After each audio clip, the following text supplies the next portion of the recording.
வணக்கம் உறவுகளே, மீண்டும் ஒரு காணொளியிலே நாங்கள் சந்திப்போம்.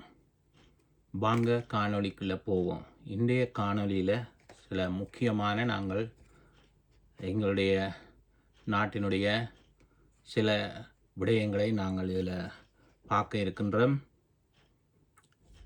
காணொளியில் தொடக்கத்திலிருந்து முடிவு வரை பார்த்தீங்கன்னா தான் இதுக்குள்ள உள்ள விஷயங்கள், உட்கருத்துகள் உங்களுக்கு நன்றாக புரியும்.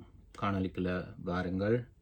இன்றைக்கி நாங்கள் பார்க்க போகிறது கடந்த காலங்களில் நாங்கள் கண்டு பார்த்து வந்த அனுபவங்களை குறித்து. இன்றைக்கு நாட்டில் ஒரு மாற்றம் ஏற்பட்டிருக்கு.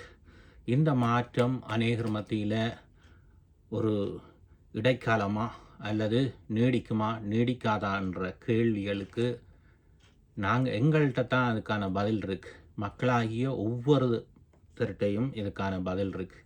அதுக்கு நாங்கள் என்ன செய்ய வேண்டும், இந்த மாற்றத்துக்கு நாங்கள் என்ன உதவி செய்ய வேண்டும், இந்த மாற்றத்தில் ஒவ்வொருத்தரும் மாற வேண்டும். மாறினா தான் இந்த மாற்றத்தை நீடித்து நிலைச்சு அதை நிலைக்க செய்ய முடியும்.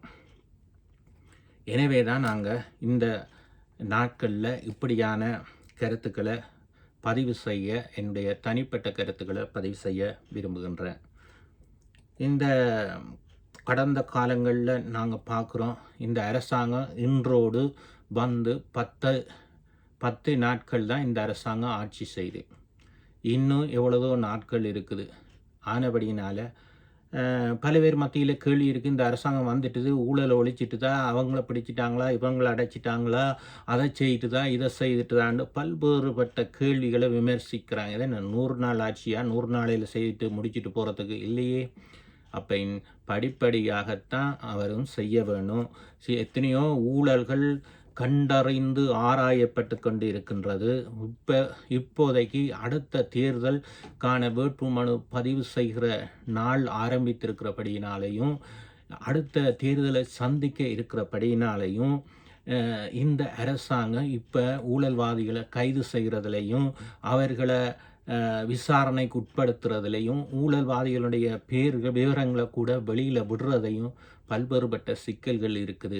இவைகளெல்லாம் கொண்டு வந்தால் இது பழி வாங்கும் முகமாக அவருடைய அரசியல் பாதிக்கப்படக்கூடிய சூழ்நிலை இருக்கிறபடினால எல்லாம் தற்பொழுது கிடப்பில் நிறுத்தி வைக்கப்பட வேண்டிய தேவையும் இருக்குது. அநேக காரியங்களை முன்னுக்கு கொண்டு வந்தால், இப்போதைக்கு கொண்டு வந்தால் சில விஷயங்களை செய்கிறதுக்கும் தடையாக இருக்குது, செய்யவும் விடுறாங்களில்ல, தாங்களும் செய்யலை. எனவே இப்போ விவசாய அமைச்சில் மானியம் கொடுக்க விளைக்கிட்டால் அதை இப்போ கொடுக்காதீங்க, இது தேர்தலுக்கான நடவடிக்கைன்னு சொல்கிறாங்க. மீனவர்களுக்கு என்ன மானியம் கொடுக்கணுமென்று சொல்லிச்சுன்னா இப்போ அதை கொடுக்காதீங்க, இது தேர்தலுக்கான நடவடிக்கைன்னு சொல்கிறாங்க. ஆனால் முன்பு இருந்தவர்கள் தேர்தலுக்கு முன்னுக்கு 200 பார் அனுமதி பெர்மிட் கொடுக்கலாம். இப்போ அரசாங்கம் அதை கொடுக்க இயலாது. அப்போ பாருங்கள், எதை அதாவது இந்த ஊழலை விரும்புகிறவங்க எதை விரும்புகிறாங்க, நல்லது நடக்கிறத விரும்பல. அப்போ ஊழலுக்கு துணை போகிறத தான் அநேகர் விரும்புகிறாங்க. எனவே தான் ஊழலுக்கு நாம் துணை போகக்கூடாது, ஊழலை எதிர்க்கிறதுக்கு துணை போகணும். எனவே தான் அன்பார்ந்தவர்களே, நீங்கள் கடந்த காலங்களில் பார்த்தீங்களா எவ்வளவு ஊழல் நம்முடைய நாட்டில் நடந்திருக்குதுன்னு சொல்லி ஒவ்வொரு மக்கள்கிட்ட இருந்தும் இந்த பணத்தை கொள்ளையடிச்சிருக்கிறாங்க. நாங்கள் ஒவ்வொருத்தரும் இன்றைக்கு வெளிநாடுகளுக்கு இலங்கை அரசாங்கம் பெற்றிருக்கிற கடனை பார்த்தா எங்களோட பேர பிள்ளைகளுக்கே ஒரு 3 லட்சத்துக்கு அதிகமாக நாங்கள் கடன் கொடுக்கணும். எங்களோட பிள்ளைகள பிள்ளைகள் இனிமே பிறக்குமா அந்த சந்ததி கூட வெளிநாடுகளுக்கு ஒரு 2-3 லட்சத்துக்கு அதிகமாகத்தான் கடன் கொடுக்க வேண்டிய மாதிரி அந்த நாடு கடனை பெற்றிருக்கு. அந்த வகையில் நாங்கள் பார்ப்போம் எப்படி இந்த ஊழல்கள் செய்யப்பட்டிருக்கின்றத. இப்போது நேற்றைய சூழ்நிலைகளில் வந்த விடயங்களை அறிந்து ஆராய்ந்து இந்த கருத்துக்களை நான் கொண்டு வரேன். முட்டையில் ஊழல். அன்பார்ந்தவர்களே, முட்டையில் ஊழல் என்று சொன்னால், நான் முட்டையை இங்கே வச்சிருக்கிறேன். இந்த ஒரு முட்டை இன்றைக்கு 28 ரூபா 30 ரூபா போகுது. இந்த ஒரு முட்டை நாங்கள் வாங்கி சாப்பிட்றதா இருந்தால், எங்களோட குழந்தைகளுக்கு கொடுத்து நாங்கள் சாப்பிட்றதா இருந்தால் 8 ரூபா நாங்கள் லஞ்சம் கொடுத்துருக்குறோம். இந்த முட்டை இந்தியாவில் கடந்த காலங்களில் இருந்து இறக்குமதி செய்யப்பட்டதில் ஒரு முட்டை நாங்கள் வாங்கி சாப்பிட்றதா இருந்தால் இன்றைக்கு 28 ரூபா 30 ரூபா போகுது. ஆனால் இதுக்கு முதல் உங்களுக்கு தெரியும் நாங்கள் ஒரு முட்டை என்ன விலை கொடுத்து வாங்கினோம் அப்படின்றது. அந்த ஒரு முட்டை வாங்கி சாப்பிட்றதுக்கு நாங்கள் லஞ்சமாக வந்து 8 ரூபா கொடுத்து வாங்கியிருக்கிறோம் அந்த முட்டை. இந்த முட்டையில் அவங்க ஊழல் செய்த பணம் என்று சொல்லி சொன்னால் 31 கோடி ரூபா ஊழல் செஞ்சுருக்கிறாங்க. அந்த அந்த முட்டை இறக்குமதியில் 1500 கோடி ரூபா அரசாங்கம் நட்டப்பட்டிருக்கு. பார்த்தீங்களா அருமையானவர்களே, மக்களே பாருங்கள். இது மாத்திரமில்லை, இன்னும் நாங்கள் குறிப்பாக பார்ப்போம்னு சொன்னால் இந்த சீனி இறக்குமதியில் சீனி வந்து இறக்குமதியில் நாங்கள் 1 கிலோ சீனி எவ்வளோ விற்றுது. நாங்கள் சீனி வாங்குறதுக்கு சீனி இல்லாமல் இருந்தோம். ஆனால் இப்போ இந்த முட்டையில் இவ்வளவு நாங்கள் எங்கள்கிட்ட இருந்து அவங்க லஞ்ச பணமாக வந்து எங்கள்கிட்ட இருந்து எடுத்துருக்குறாங்கன்னு சொல்லி சொன்னால் அப்போ 1 கிலோ சீனியில் இவ்வளவு காசு எடுத்திருப்பாங்க. ஏற்கனவே நீங்கள் அறிஞ்சது சீனி இறக்குமதியில் ஊழல், சீனி பதுக்கி வைக்கப்பட்டு விலையேற்றம் செய்யப்பட்டு விற்கப்பட்டது என்று அறிஞ்சிருக்கிறீங்க அன்பார்ந்தவர்களே. அது மாத்திரமல்ல, எரிவாயு கேஸ் இந்த இதில் வந்து உலக வங்கி வந்து இலங்கைக்கு அநேக பெருந்தொகை பணத்தை கொடுத்துருக்கு. தொகை பணத்தை உலக வங்கி இந்த எரிவாயு பிரச்சனையை இலங்கையில் நிவர்த்தி செய்ய கொடுக்கப்பட்ட போது அந்த எரிவாயு இறக்குமதியில் 130 கோடி ரூபா வந்து அதில் ஊழல் செய்யப்பட்டிருக்குன்னு இப்போதைக்கு சொல்லியிருக்கிறாங்க. சாதாரணமான விஷயம் இல்லை. ஆனால் மக்கள் இன்றைக்கி கேஸ் இல்லாமல், எரிவாயு இல்லாமல் நீங்கள் ரோட்டில் லைனில் நின்று எத்தனை பேர் ஹார்ட் அட்டாக்கில் இறந்துருப்பீங்க, லைனில் நின்று காவல் நின்றுருப்பீங்க. எரிபொருள் வாங்குறதுக்கு, பெட்ரோல் வாங்குறதுக்கு ஆட்டோக்கள் எல்லாம் வந்து எவ்வளவு லைனில் நின்று அவங்க கூட வெயிலில் நின்று இறந்திருப்பாங்க. ஆட்டோவுக்குள்ளேயே தூங்கினவங்க இருக்கிறாங்க, ஆட்டோவுக்கே இறந்தவங்க இருக்கிறாங்க. 2 லிட்டர் 3 லிட்டர் பெட்ரோல் வாங்குறதுக்காக லைனில் துண்டை போட்டு ரோட்டில் விரித்து படுத்துக்கிட்டு இருந்தவங்க எத்தனை பேர் இருக்கிறாங்க அன்பார்ந்தவர்களே. அது மாத்திரமல்ல, அரசாங்க வேலை நியமனங்களில் ஊழல். எத்தனை ஒரு அரசாங்க அமைச்சுக்குள்ளால் ஒரு வேலை வாய்ப்பை நாங்கள் எடுக்கணுமென்று சொன்னால் 3 லட்சம் 4 லட்சம் 5 லட்சம் கொடுத்து தான் அரசாங்கம் ஒரு வேலை வாய்ப்பை நாங்கள் பெற வேணும். அதில் எல்லாம் ஊழல் வாய்ப்புகள் இருந்திருக்குது. அநேக மக்கள் நீங்கள் கேள்விப்பட்டிருப்பீங்க, அறியாமல் இல்லை, உங்களுக்கு தெரியாமல் இந்த ஊழலெல்லாம் கண்டுபிடிக்கப்படும். நீங்கள் பாருங்கள், பொறுத்திருந்து பாருங்கள், இந்த ஊழல்கள் கண்டுபிடிக்கப்பட்டிருக்கும். நாங்கள் அநேகமாக அறிந்த விஷயங்கள், தெரிஞ்ச விஷயங்கள், கண்ணூடாக பார்த்த விஷயங்கள் இவையெல்லாம் நிகழ்ந்தேறியவர்கள். நாங்களும் அனுபவப்பட்டோம். கடந்த அரசாங்க காலகட்டத்தில் அரச வேலை வாய்ப்புக்காக நியமனம் வரப்பட்ட அந்த வேலை நியமன பத்திரத்தில் எங்களுடைய பெயர் தெரிவு செய்யப்பட்டு அநேகருடைய, நான் இந்த விடயங்களுக்கெல்லாம் நேரில் சென்றிருக்கேன் கடந்த ஆட்சி காலங்களில். ஆனால் அரசியல்வாதிகளின் தலையீடுகளினால் ஒவ்வொரு தனி மனிதனுக்கும் போக வேண்டிய அரச நியமனங்கள் அவர்களுக்கு போகாதபடி அந்த அமைச்சுகளுக்கு உள்ள அவங்களுடைய சிபார்சுகளில் எங்களோட பெயர்களை டிபெக்ஸால் வெட்டப்பட்டு அவங்களுக்கு சார்ந்தவர்களுக்கு வேலை நியமனங்கள் வழங்கப்பட்டிருக்கு. இந்த ஊழல்ல எல்லாம் நாங்கள் நிறைய பாதிக்கப்பட்டிருக்கிறோம் அன்பார்ந்தவர்களே. பாதிக்கப்படாமல் நான் இந்த கருத்துக்களை சொல்லவில்லை. கடந்த ஆட்சி, அதுக்கு முன்னாட்சி, அதுக்கு முற்பட்ட ஆட்சி, மைத்திரி காலம், அதுக்கு முற்பட்ட ஆட்சி காலங்களில் இவ்வாறான நிகழ்வுகள் அநேக அமைச்சர்கள் தங்களுக்கு விரும்பினவங்களுக்கு தான் வேலை வாய்ப்பு. நீங்கள் உண்மையான தகுதியோட கல்வி தகமையோட வேலை வாய்ப்புக்கு போன போது உங்களுக்கு வேலை நியமனம் செலக்ட் பண்ணப்பட்டு தெரிவு செய்யப்பட்டு வந்திருந்தால் அன்றைய இருந்த அமைச்சர்களினால் உங்களுக்கு அந்த வேலையில் அந்த அரசாங்கத்துக்கு அந்த அமைச்சுக்கு ஆதரவு அளிக்கிறவர்களுக்குத்தான் வேலை நியமனம். எத்தனை பேர், எத்தனை உள்ளங்கள், எத்தனை உறவுகள் நாங்கள் பாதிக்கப்பட்டிருக்கோம். சற்று சிந்தித்து பாருங்கள், யோசித்து பாருங்க. அப்படிப்பட்ட அரசாங்கங்கள், அப்படிப்பட்ட அமைச்சுகள், அப்படிப்பட்ட நாடாளுமன்ற உறுப்பினர்கள் எங்களுக்கு தேவையில்லை. இந்த ஊழல் இல்லாத அரசாங்கம் வேணும், ஊழல் இல்லாத ஜனாதிபதி எங்களுக்கு வேண்டும் அன்பார்ந்தவர்களே. அது மாத்திரமல்ல, எப்பேற்பட்ட ஊழல்கள் இன்றைக்கு நான் கேட்குறேன். இன்றைக்கு எங்களோட ஜனாதிபதியை இன்றைக்கு சந்திக்கிறதுக்காக உலக நாடுகளில் இருந்து பிரதிநிதிகள் எல்லாம் வந்து இன்றைக்கு அந்த ஜனாதிபதியை வந்து சந்திக்கிறாங்க. IMFனுடைய அதிகாரிகள் வந்து இன்றைக்கு சந்திக்கிறாங்க.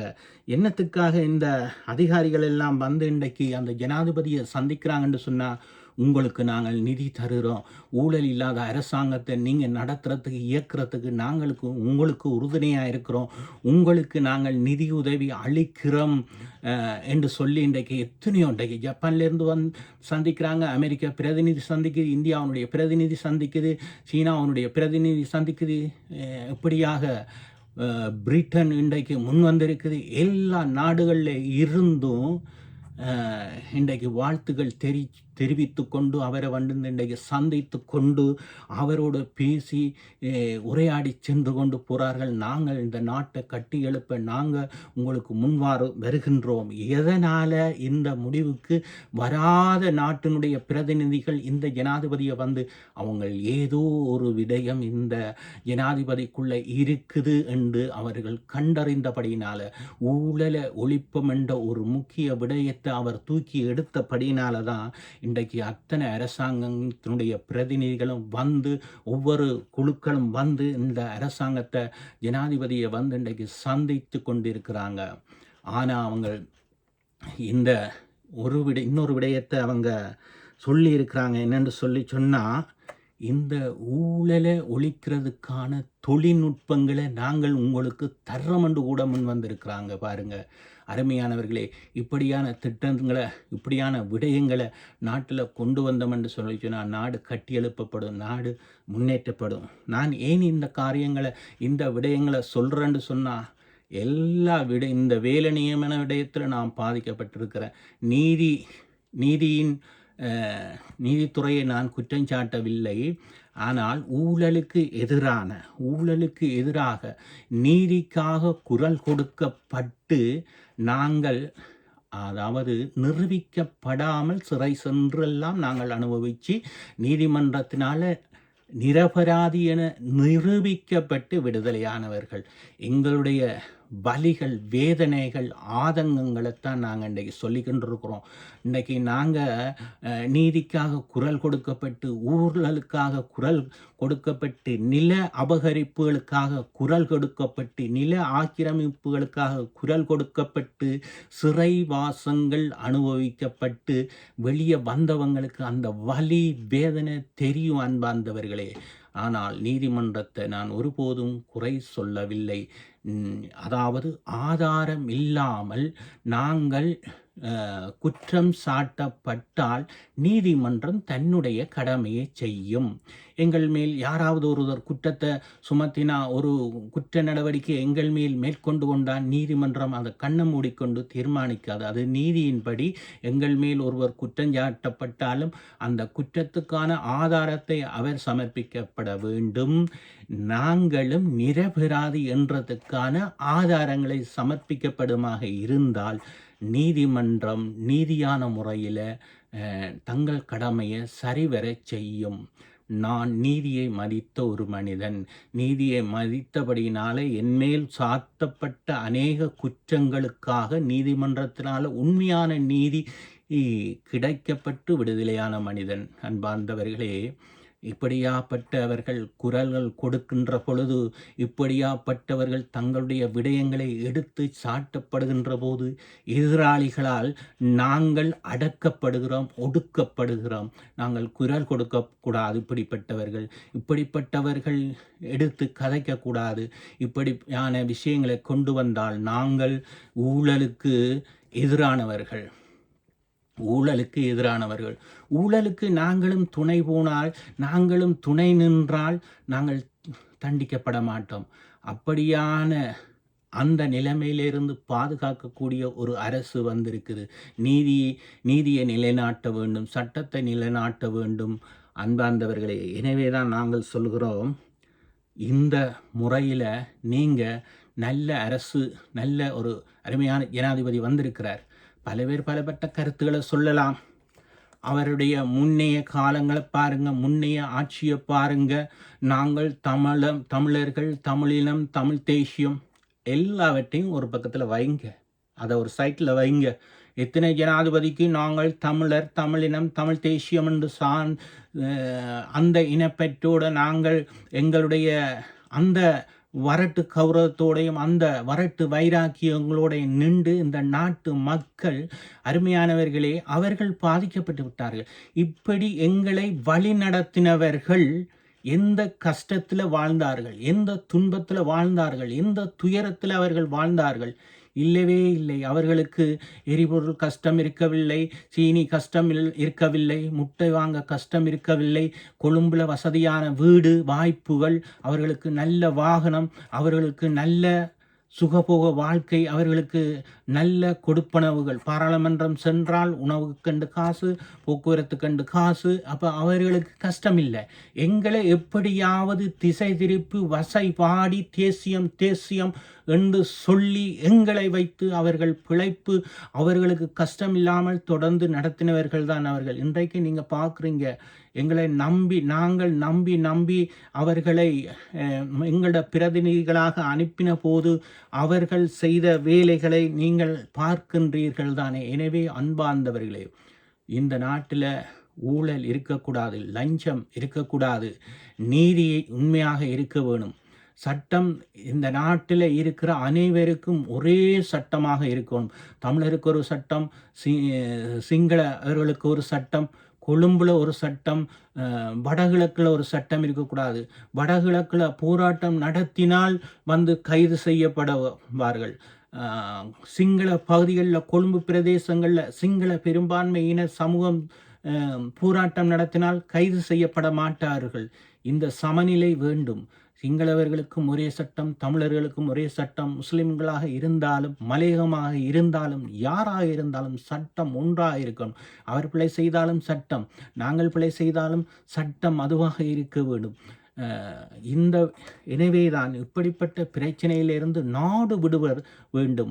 இன்னும் எங்கள் மீதான சட்டங்கள் இன்னும் நடைமுறையில் இருக்குது. அநேகர் இன்றைக்கு இப்படிப்பட்ட ஊழல்களினால் எங்களோட வாய் திறக்கப்படாத தான் இன்றைக்கும் பிடி என்று சொல்லப்படுகிற பயங்கரவாத சட்டம் இன்றைக்கும் நடைமுறையில் இருக்குது. இந்த சட்டம் தூக்கி எறியப்பட வேண்டும். இன்றைக்கும் எத்தனை பேர் இன்றைக்கும் சிறைச்சாலையில் வாடிக்கொண்டிருக்கிறார்கள். இவர்கள் விடுதலையாக வேண்டும். இவர்கள் வெளியே வர வேண்டும். ஓரிரு வருடங்கள் இல்லை, 25-30 வருடங்களாக சிறைச்சாலையில் இன்றைக்கு இருக்கிறார்கள். அவர்களுடைய வழக்குகள் மீள் விசாரணை செய்யப்படாமல் இருக்கிறார்கள். என்னத்துக்காக கைது செய்யப்பட்ட, எதற்காக இவர்கள் பிடித்து சிறையிலே இருக்கிறார்கள் என்ற ஆதாரம் இல்லாமல் அநேகர் இருக்கின்றார்கள். அன்பார்ந்தவர்களே, அந்த சிறையிலே இருக்கிறவர்களை ஒரு நிமிடம் நீங்கள் சென்று பார்த்தால் தெரியும். அவர்கள் வளர்த்திருக்கின்ற தாடி 3 அடி 4 அடி நீளம் இருக்கும். அவர்கள் வளர்த்திருக்கின்ற முடிகளை பார்த்தால் நிலத்தில் முட்டும் 5 அடி 6 அடிக்கு கூட அநேக கைதிகள் வெளிக்கடை சிறைச்சாலையிலே, மகசின் சிறைச்சாலையிலே அப்படிப்பட்டவர்களை நான் கண்டு வந்தவன். எனவேதான் இப்படிப்பட்ட ஊழல்களுக்காக, இப்படிப்பட்ட அநீதிகளுக்கு எதிராக நாங்கள் குரல் கொடுப்போம். இந்த இவ்வாறான பிரச்சனைகளிலிருந்து, எங்களோட ஊழல் இல்லாத நிலைமையிலிருந்து எங்களுடைய மக்கள் மாற வேண்டும். எங்களுடைய மக்கள் வாழ வேண்டும். இந்த நாடு கட்டியெழுப்பப்பட வேண்டும். காலங்காலமாக அரசியல்வாதிகள் சுகபோகமாக வாழ்ந்து வருகின்றார்கள். அவர்களுக்கு எந்த குறைவுகளும் இல்லை. நாங்கள் எப்படி போனாலும் பரவாயில்லை. எங்களுடைய தேசியத்தை அவர்கள் முன்வைத்து தங்களுடைய காலத்தை அவர்கள் கடத்தி கொண்டு போகின்றார்கள். எனவே இந்த காலகட்டத்திலே, இந்த அடுத்த தேர்தலிலே அன்பார்ந்தவர்களே, எங்களை கேட்பார்கள், உங்களுக்கு எவ்வளவு தந்து நீங்கள் பேசுகிறீங்க, எவ்வளவு தந்து நீங்கள் கதைக்கிறீங்கன்ற ஒருவேளை கேட்கலாம். வலி, எங்களுக்கு அவ்வாறு பாதிக்கப்பட்டதனுடைய வலிகள், வேதனைகளிலே, அந்த ஆதங்கத்திலே கதைக்கின்றோம். எங்களுக்கு ஒரு அரச நியமனம் தருகின்ற போது அரசியல்வாதிகளினால் நாங்கள் பாதிக்கப்பட்டோம். அரசாங்கத்தை சார்ந்தவர்களுக்கு அந்த நியமனங்கள் வழங்கப்பட்டது. எங்களுக்கு வரவேண்டிய விடயங்கள், நாங்கள் டிஎன்ஏயினுடைய ஆள் என்று சொல்லி எங்களுக்கு வராமல் போன காலம் உண்டு. நாங்கள் தமிழர்கள், தமிழ் இனத்துக்காக நின்றவர்கள் என்று சொல்லி எத்தனையோ விடயங்களிலே நாங்கள் பாதிக்கப்பட்டவர்கள். எனவேதான் அன்பார்ந்தவர்களே, எங்களை வழிநடத்துகிற, எங்களை ஆளுகின்ற அரசியல்வாதிகளினுடைய தவறான வழிநடத்தல்களுக்கும் தவறான பாதைகளுக்கும் நாங்கள் கடந்து செல்லக்கூடாது. தேசியம் நாங்கள் விரும்புகிறோம், தேசியத்துக்கு எதிரானவர்கள் அல்ல. பேச வேண்டிய நேரம் காலம் வரும்போது அவரிடம் பேசுங்கள். இப்பொழுது எங்களுடைய நாட்டு மக்களுக்கு தேவை நல்ல அரசாங்கம் இருக்க வேண்டும், ஊழல் இல்லாத அரசாங்கம் இருக்க வேண்டும், எதுவித தட்டுப்பாடும் இல்லாத அரசாங்கமாக இந்த அரசாங்கம் வர வேண்டும். அதுக்கு நாங்கள் அனைவரும் முதலில் ஆதரவு கொடுத்து அந்த அரசாங்கத்தை பலப்படுத்த வேண்டும். இந்த அரசுக்கு எதிராக நிற்கிறவர்களை மக்கள் இனங்காண வேண்டும். இனங்கண்டு நீங்கள் அதற்கேற்றவாறு நீங்கள் பயணிக்க வேண்டும். அன்பார்ந்தவர்களே, மறந்து விடாதீங்கள். எங்களுடைய வலிகள் வேதனைகள் இருக்கும் வரை நாங்கள் பேசிக்கொண்டே இருப்போம், குரல் கொடுத்து கொண்டே இருப்போம். அன்பார்ந்த மக்களே, நீங்கள் துணை போயிடக்கூடாது. இந்த அரசாங்கத்தை எதிர்த்து இந்த அரசாங்கத்தை கவிழ்க்கிறதுக்கு எந்த ஒரு அரசியல்வாதிக்கும் நீங்கள் துணை போக கூடாது. அன்பார்ந்தவர்களே, இந்த அரசாங்கம் நிலைக்கிறதுக்கு, இந்த அரசாங்கம் நீடிக்கிறதுக்கு, இந்த அரசாங்கம் ஊழல் இல்லாத அரசாங்கத்தை நம்ம ஆதரித்து நாங்கள் பயணிக்க யார் எந்த தமிழ் மகன் வர்றாரோ அவருக்கு உங்கள் ஆதரவை கொடுங்கள். தமிழ் தேசியம் அங்கே ஒரு பக்கத்தில் வைங்க, இப்போதைக்கு வைங்க. தமிழ் தேசியத்தை தூக்க வேண்டிய நேரம் வரும்போது தூக்குங்க. நீங்கள் எந்த சின்னத்தை எடுத்தாலும் எங்களுக்கு பிரச்சனை இல்லை. முதலாவது மக்கள் எதை விரும்புகிறாங்க, மக்களுடைய தேவை என்ன, அதை முதல்ல செய்யுங்க. இன்றைக்கி யோசிச்சு பாருங்கள், இந்த நாட்டு மக்களுடைய முதுகெலும்பு மலையக மக்கள் 2000 ரூபா சம்பளம் ஒரு நாள் கூலி எடுக்கிறதுக்கு எத்தனை வருடம் போராடி கொண்டிருக்கிறாங்க. எத்தனை ஜனாதிபதிகள் காலங்காலமாக ஏமாற்றி விட்டார்கள். அந்த தொழிலாளிகள் இன்றைக்கு அப்படியே தான் இருக்கிறாங்க. அந்த தேயிலை ஏற்றுமதியினுடைய முதுகெலும்பு இந்த மலையக மக்கள். அவர்கள் கூலி தொழிலாளியாக ஒரு நாள் கூலி தொழில் எவ்வளவு நேரம் செலவிட வேண்டும். ஒரு நாள் லீவ் எடுத்தால் அவர்களுக்கு சம்பளம் இல்லை. எனவே அந்த தொழிலாளிகளை நீங்கள் சிந்தித்து பாருங்கள். ஆனால் அவரை நடத்துகிறவர்கள் கஷ்டத்தில் இருக்கிறார்களா? ஒரு சிலரை தவிர. நான் சொல்கிறதில் ஒரு சிலரை, இந்த 225 பேரில் எல்லாரும் இல்லை, நல்ல மனிதர்களும் இருக்கிறார்கள், நேர்மையானவர்களும் இருக்கிறார்கள். நேர்மையான அந்த சுகபோக வாகனத்தை தேவையில்லை விட்டவர்கள் இருக்கிறார்கள், சுகபோக வீடு வாங்காதவர்கள் இருக்கிறார்கள், நல்ல மனிதர்களும் இருக்கிறார்கள். சில மனிதர் ஒரு பிழை தவறு விடும்போது, ஊழல் செய்யும் போது இந்த நல்ல மனிதர்களும் நல்ல உள்ளங்களும் பாதிக்கப்படுகின்றார்கள். அருமையானவர்களே, 225 பேரும் ஊழல் செய்தவர்கள் அல்ல, 225 பேரும் குற்றம் செய்தவர்கள, நல்ல உள்ளம் கொண்ட நேர்மையான மனிதர்களும் இருக்கின்றார்கள். அருமையானவர்களே, அவர்கள் பாதிக்கப்படக்கூடாது. எல்லாரையும் நாங்கள் குற்றம் சுமத்தக்கூடாது. உண்மையாகவே அருமையானவர்களே, மீண்டும் ஒரு தொடர்ந்து அடுத்த காணொளியில் முக்கிய விடயத்தை குறித்து நான் பதிவிட இருக்கிறேன். அன்பார்ந்தவர்களே, இந்த காணொளியை நீங்கள் செய்ய வேண்டிய விஷயம், அப்படியே லிங்க் பண்ணி சப்ஸ்கிரைப் பண்ணி பெல் பட்டனை கிளிக் பண்ணிவிட்டு வந்தீங்கன்னா தான் இந்த தொடர்ந்து வார காணொளியில் உங்களால் கேட்க முடியும். மீண்டும் ஒரு காணொளியில் சந்திப்போம் உறவுகளே. நன்றி, வணக்கம்.